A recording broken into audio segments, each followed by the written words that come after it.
Hello, everyone. I think I finally understand why I feel so exhausted after work.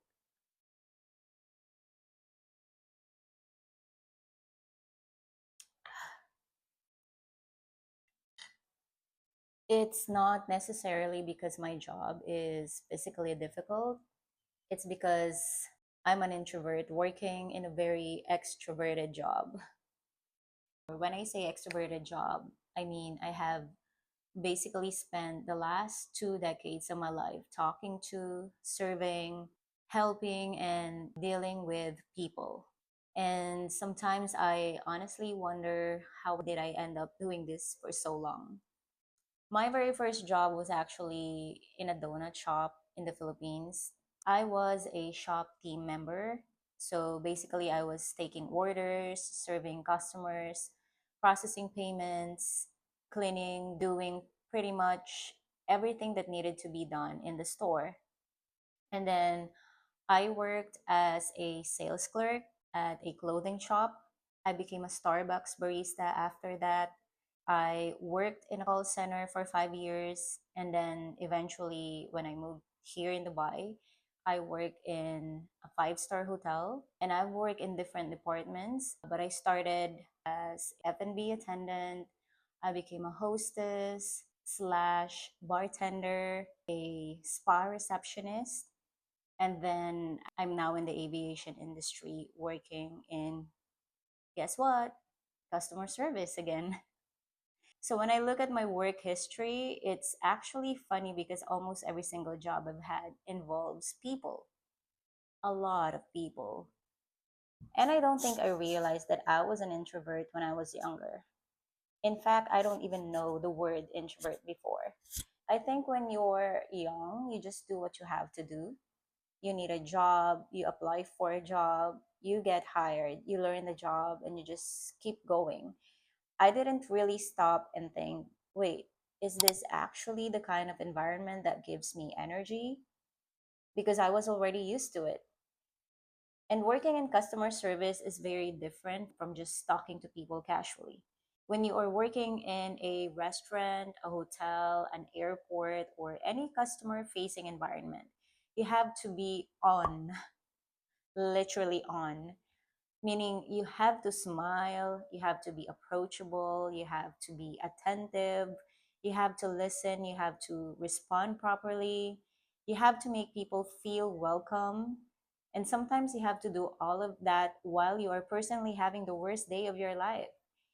You could be worried about your family, you could have financial problems, you could be going through a breakup, you could be physically tired, you could have a headache, backache, period cramps, whatever it is. But once you're in front of the customer, you can't exactly tell them, I'm sorry, I'm having a terrible day today, so please lower your expectations. You can't just say that to them. You still have to do your job. And I actually learned this very early when I started working in a five-star hotel. That was actually my very first work here. Customer service was such a huge part of the job because, again, we are talking about a pioneer in five-star hotels here in Dubai. We weren't just expected to serve food and drinks, like, we had to know the entire menu, understand allergies and safety procedures, follow all certain standards, and of course, engage with the guests, which is my least favorite thing to do, but yeah.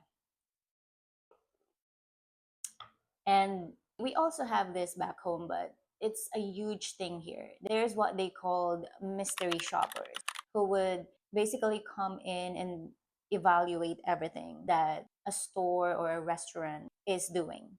They will come in, take notes of every single little details, the standards of service, the quality of food, the customer service, and all that. They will come, they will take note of what time they entered, who greeted them, how long they waited to get a seat, whether the staff was wearing the proper uniform and name badge, how the food was presented, how it tasted, how's the temperature of the food, how the staff interacted with them. So you learn very quickly that you can't just show up and do the bare minimum. right? You have to perform a certain level of energy. And don't get me wrong, I mean, I actually have so many beautiful memories from working with people. I had regular guests who remembered me, I had families who came back and looked for me.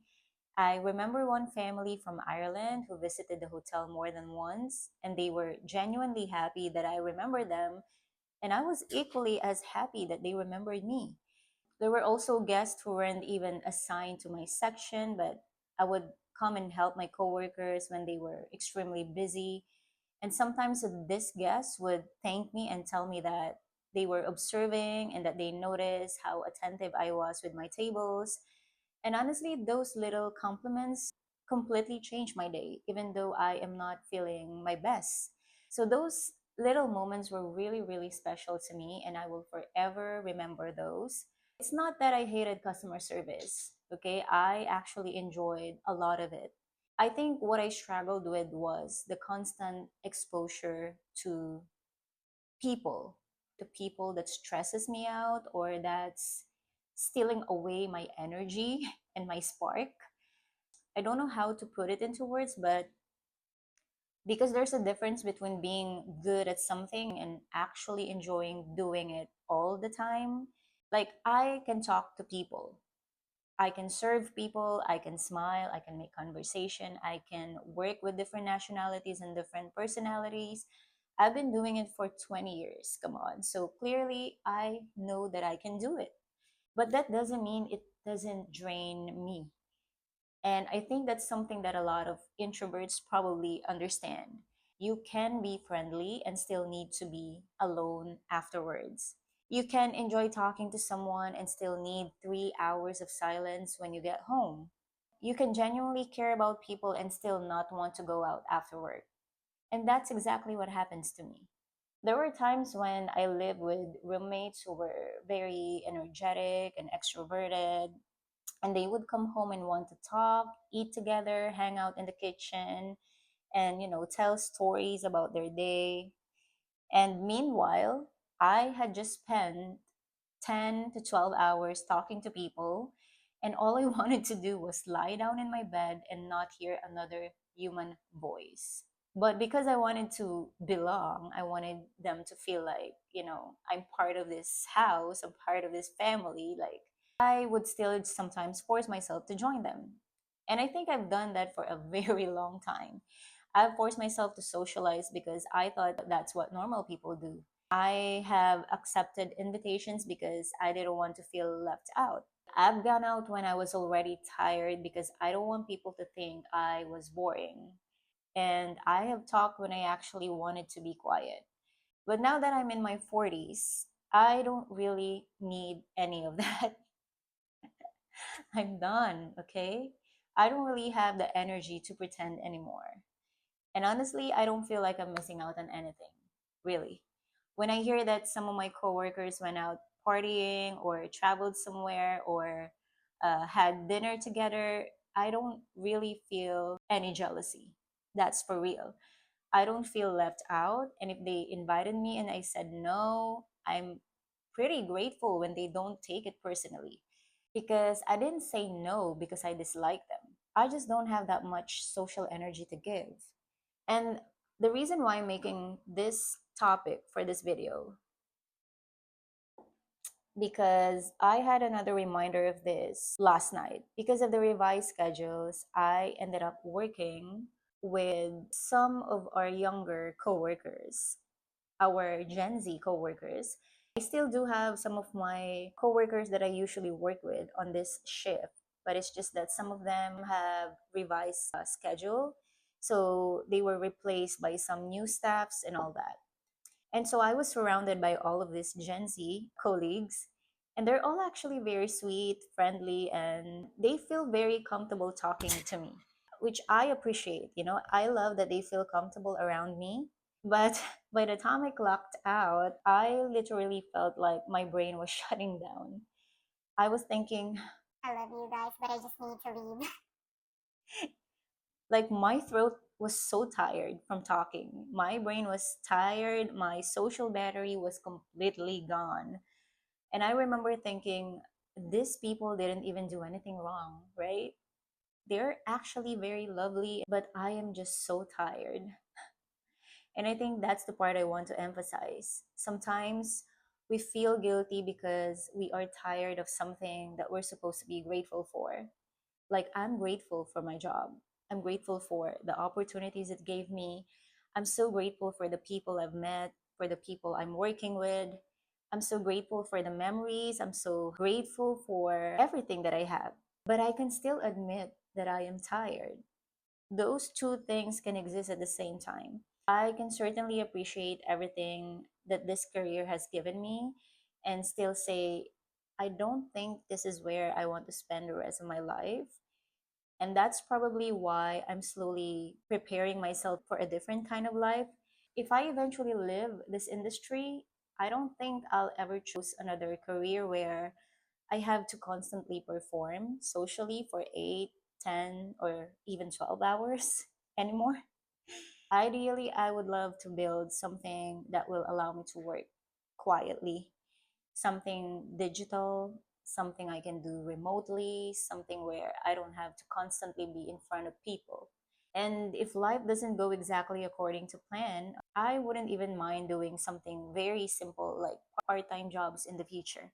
Maybe working a few hours as a cashier or doing something where I can just focus on the task in front of me without, without having to constantly engage with people. I wouldn't mind doing that. Maybe work at a gas station on those little convenience store, for like 4, 6 hours max.